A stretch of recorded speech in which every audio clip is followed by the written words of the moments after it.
Bonjour, désolé, j'ai le soleil en pleine face là pour le coup. On a l'impression que je suis en pleine nature alors que pas du tout, je suis enfermé dans une pièce avec ma collègue de manga et de comics de l'autre côté. Alors aujourd'hui de quoi allons-nous parler? On va parler de manga, on va parler de Black Box, on va parler en fait des effets encore une fois des augmentations. Donc je vous avais annoncé la semaine dernière que Glénat augmentait ses prix, ce sera pas, évidemment pas le dernier éditeur, là cette semaine c'est Black Box qui a annoncé que afin de conserver le prix habituel de leur édition. Alors Black Box, c'est une maison d'édition qui est un peu particulière parce que nous, en librairie, à part certaines librairies spé, manga, on n'arrive pas à avoir leur manga en fait. On n'arrive pas à avoir leurs éditions. Ils font beaucoup de financement participatif. Ils vendent beaucoup sur leur site internet. Personnellement, j'ai pas de manga de Black Box chez moi, mais ça va peut-être changer parce qu'ils ont récupéré les droits de Venus Wars. Putain, j'aurais dû vous le sortir, Venus Wars, il est où? Je l'ai pas à dispo là. Non. Non, non, non, non, non, non, non. J'aurais dû vous sortir Venus Wars. Venus Wars, je les ai en. Non, j'ai pas là. Non. Je les ai en VO. J'adore Venus Wars. Alors, j'avais découvert le film. C'était vraiment top. On en reparlera au moment où ça sortira, si ça sort. Et en fait, les mangas sont très différents. Il y a 4 tomes. Il y a 2 tomes qui sont d'une partie de l'armée, d'une certaine armée. Et l'autre partie, les 2 derniers tomes, c'est le point de vue de l'autre armée. Et tout se recoupe. Vraiment, c'est hyper bien. C'est dessiné par Yoshikazu Yasuhiko. Donc ça, dès que ça sort chez Black Box, je prends direct. Mais il n'y aura pas de rabat. Alors a priori, moi je m'en bats les couilles, hein. Moi je suis là pour lire l'œuvre en question. Même s'il me le sortait sur un post-it, ça fait tellement d'années que j'attends une VF sur Venus War, je m'en fous, je le prendrai. Euh, parce qu'il y a une édition italienne qui existe, parce qu'il y a une édition américaine qui existe, qui était sortie en format comics, fascicule comics. Mais il n'y a jamais eu de version française pour le manga, c'est vraiment con.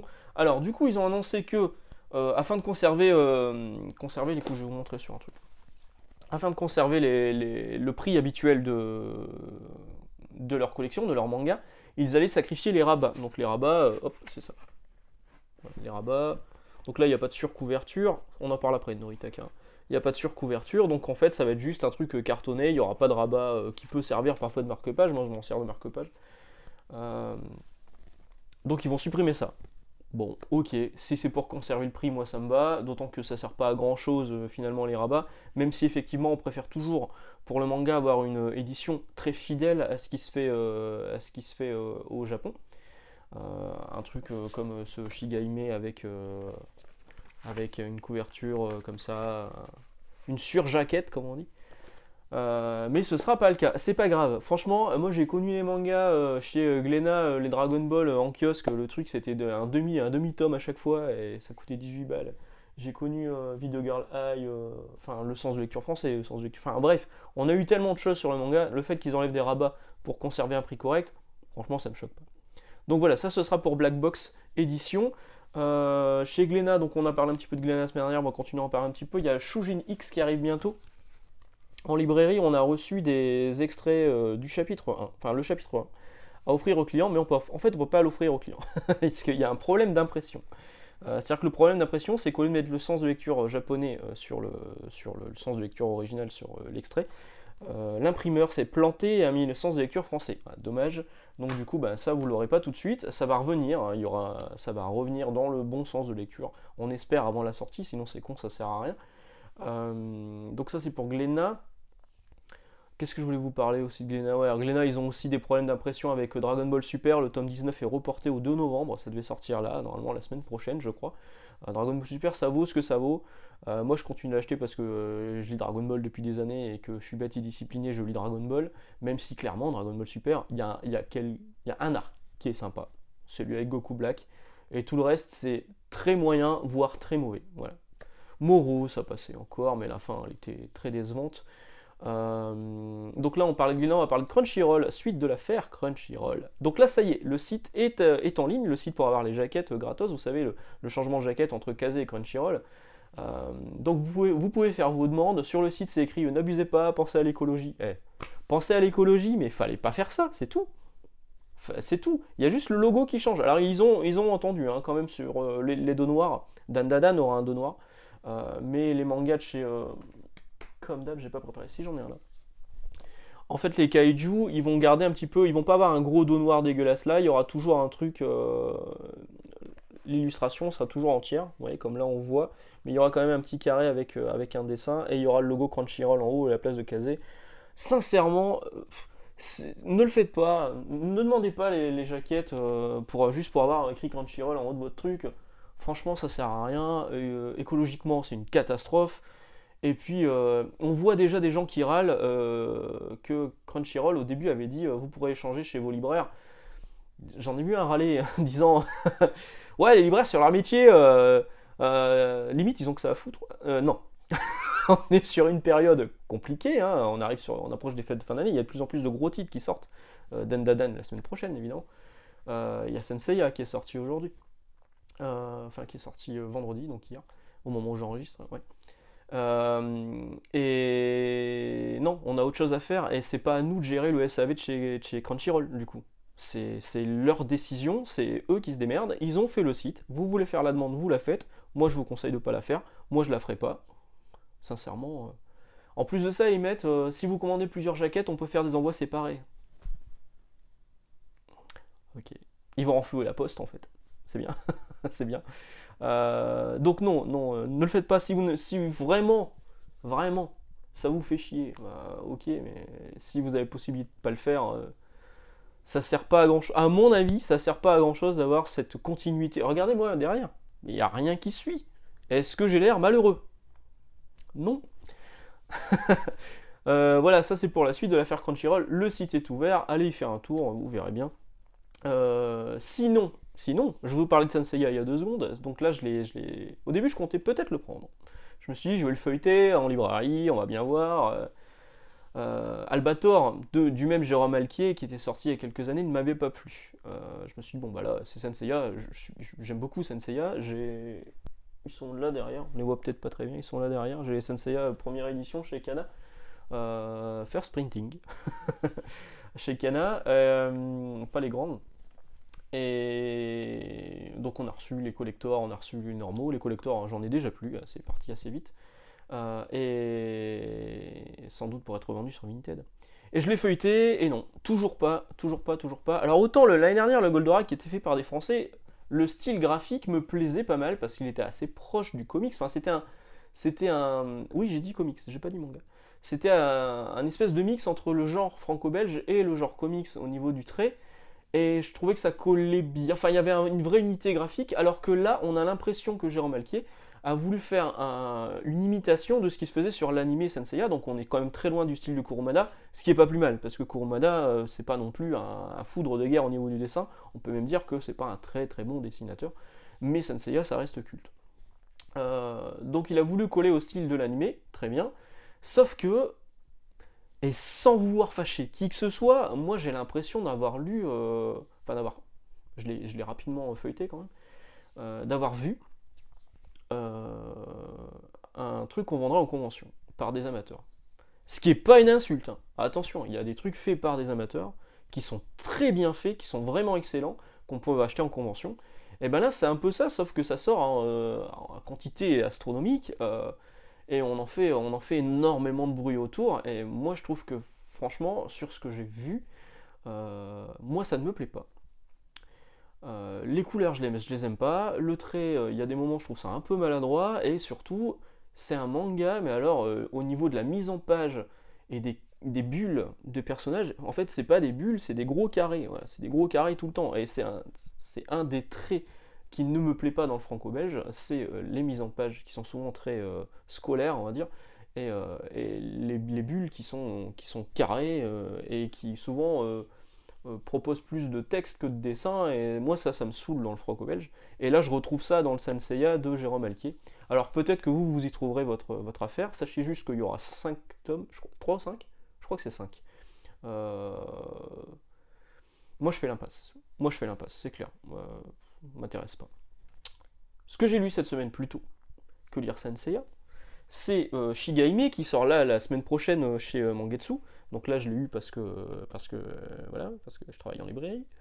Et Shigaime, c'est bien. La série elle est vraiment cool. C'est le dernier tome, un 5e tome. La série je vous la recommande. C'est avec des vampires qui se battent pour des guerres de territoire avec leurs espèces de protecteurs.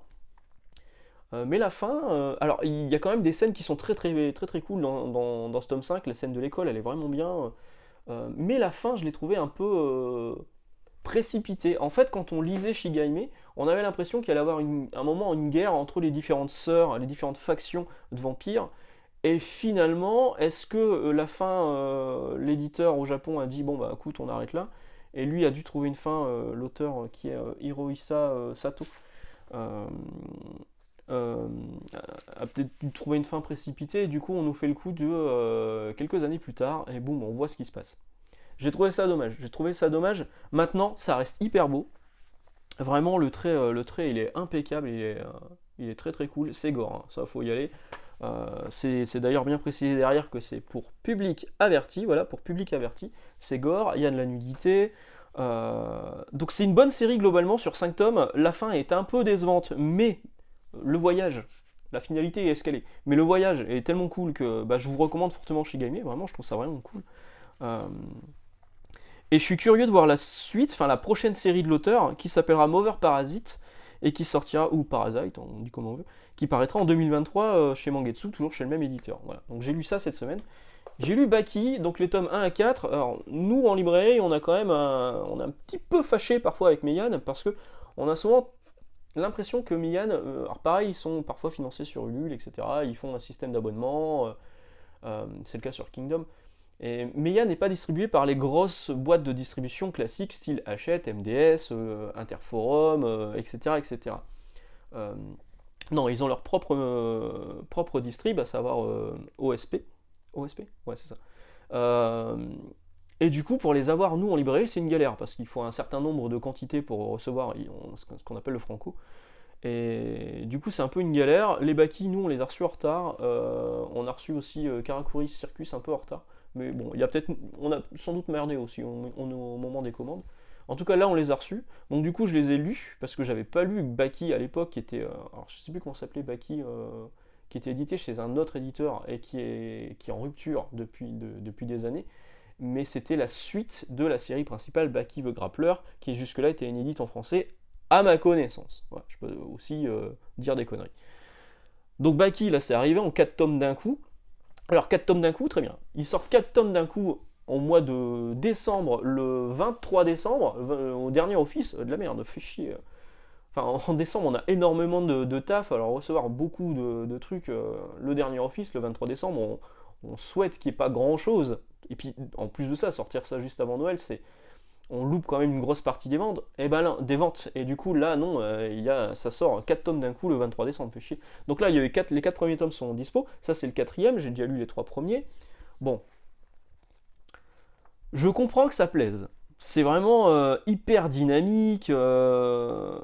Les, les- Pour moi, il n'y a pas de scénario. Voilà. C'est un mec qui est hyper fort et qui combat d'autres mecs dans des styles de combat complètement différents à chaque fois, qui trouve toujours une solution, qui est toujours très fort, qui est toujours un peu arrogant aussi, mais voilà, un héros plutôt sympathique. Euh, Au final, l'auteur s'est dit il va falloir que je trouve quand même un truc, et il s'est dit bon bah on va le faire affronter son père. Mais au niveau du trait, ben c'est pas beau. C'est pas beau du tout. Bon là ça s'améliore hein, sur ce tome 4.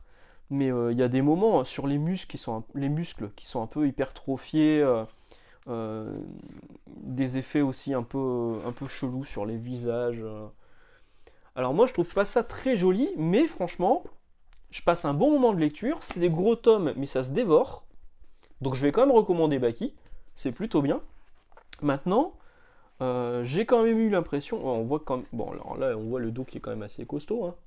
Là, n'importe quoi ça. C'est quoi ça? On voit quoi là? On dirait une vieille femme nue.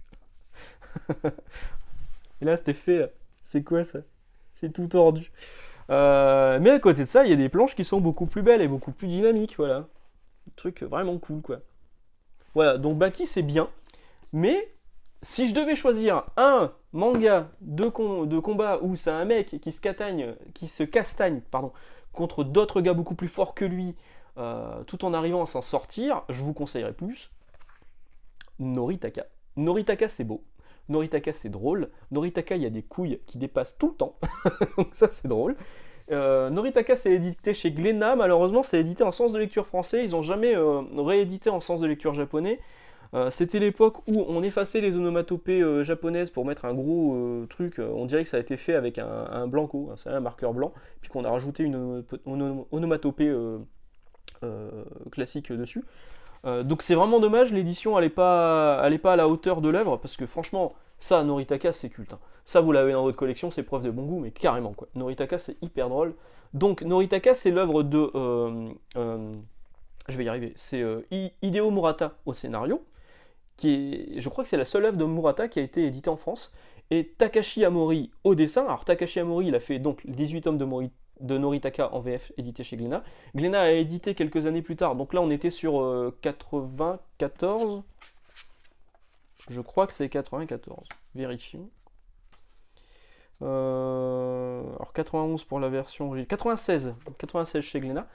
On est sur 96 et quelques années plus tard, en 97, je crois, ou 98, on a eu le droit à Katsuo, qui est un autre manga dessiné par le même, mais sans le scénariste, donc dessiné par Takashi Amori. Et Katsuo, c'est plus du, c'est des racailles en fait, c'est des furios. Voilà, c'est un furio mais débile, avec un mec débile qui est hyper faible et qui va devenir costaud en regardant des vidéos, machin, tout ça. Bref, c'est un peu le même délire. C'est un mec qui est hyper faible et qui va se retrouver par inadvertance pour plaire à une fille à affronter des mecs qui sont beaucoup plus forts que lui, qui va être entraîné par un coach complètement taré qui lui apprend par exemple la technique du petit chat. Voilà. C'est très cool Noritaka, je vais vous les montrer là. Donc il y a 18 tomes en VF. C'est toujours disponible. Là où je travaille, avec ma collègue, on s'est dit, bon allez, petit délire, on va se commander les 3 premiers Noritaka pour voir si c'est toujours dispo et pour voir si on arrive à le vendre. Que c'est ça, dis donc. Un petit chauve. Oh bah dis donc, bah là aussi. Incroyable. Incroyable. Donc ça c'était publié entre 91 et 94 dans le Weekly Shonen Jump au Japon. Et donc nous on y a eu droit en VF. En 96, c'était quand même improbable de voir ça arriver chez Glénat. Et c'était les anciennes éditions Glénat, donc les éditions Glénat où il n'y avait pas de surjaquette, voilà, c'était directement comme ça, et il y avait un rabat. Maintenant, si vous les commandez aujourd'hui, il y a une édition qui a été refaite par Glénat. Alors je vous ai dit, ils n'ont pas changé le sens de lecture, ça reste le sens de lecture français. Oui, les filles sont plutôt bien golasses hein, dans le truc. 38 francs, c'est pas cher. Et donc, voilà, la seule exception que j'ai dans ma collection de Noritaka, c'est le numéro 16, que j'ai en version nouvelle édition chez Glénat, avec le truc écrit Shonen, là, le cartouche en haut. Là, avec une surjaquette, donc cette fois, il y a bien une surjaquette. Il y a le mot de l'auteur, parce que là, il n'y a pas le mot de l'auteur, du tout. Et donc maintenant, si vous commandez une Noritaka aujourd'hui, ben, vous aurez cette version-là, avec la surjaquette, mais en sens de lecture français, et toujours avec les onomatopées qui ont été modifiées par rapport à la version japonaise. Ça, c'est dommage. Et là, je reviens sur l'édition classique de chez Glénat, le 17, et le tome 18, le dernier. Grosse reco, hein. Noritaka, grosse reco. Vous allez vous bidonner, c'est hyper drôle. Vous allez apprendre des trucs sur les arts martiaux, et sur d'autres trucs, sur la boxe, etc., etc. Et vraiment, c'est hyper bien. Je vous recommande fortement Noritaka. Lancez-vous dans Noritaka. Lancez-vous aussi dans Baki. Du coup, c'est pas mal, Baki. En plus de ça, Baki, je vous l'ai pas dit, mais ça coûte 13 balles. Franchement, pour une édition comme ça, perfecte, bah, Meian fait un super bon boulot. Même si nous, en librairie, on est un peu fâché avec Meian. Mais bon, admettons. Ils font un super taf d'édition, je trouve. Voilà. Et Baki, c'est vraiment bien. Voilà, sur ce, je vous souhaite une excellente journée, d'excellentes lectures. Nous, on se retrouve demain pour les adeptes de comics, et sinon la semaine prochaine pour les adeptes de manga. Ciao, ciao.